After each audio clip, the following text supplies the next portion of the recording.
Hello, my name is Kovachs. I'm the principal here at Calais Junior High in Puyallup, Washington. Today I have 5 tips for school-to-home communication.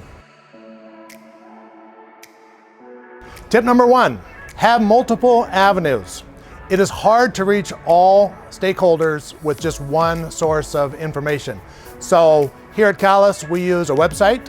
We have voicemails, emails, traditional newsletters, e-newsletters. I have found that most people have a very specific way of communicating, and we got to go across the board to hit as many of our stakeholders as possible. Tip number 2, just be you.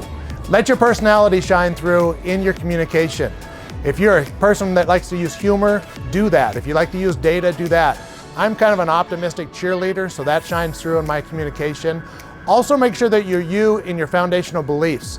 Here at Calais, we are about achievement, respect, and involvement. So all my communication has those pieces throughout.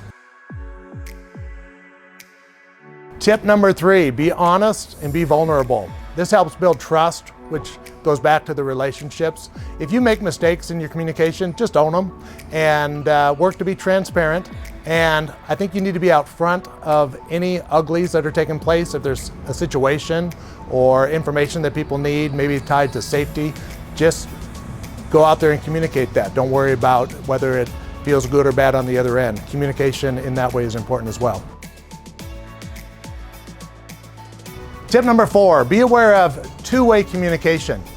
Often we just push information out to our families, but we want to hear from our families. So how are you hearing from your stakeholders? Are you putting out surveys? Are you putting information out through multiple languages? Are you thinking about access to your communication and how families may or may not have access? And my final tip is to over-communicate. I often tell my staff to communicate, communicate, communicate, and then communicate some more. Our staff and our teams work too hard not to make sure we're getting that information out. And whether it's date or data or any kind of information we want, if we shortchange the effort in communication, we're not sharing everything that we're about. Finally, I think if we over-communicate, families are wise enough to sift through what they need and what they don't need. So don't worry about that. We get a lot of compliments at Calais about our communication, and I think part of that is that we just work to over-communicate. So those are my 5 tips on school-to-home communication. If you would like to contact me in any way to talk about these further, I'd be very open to that.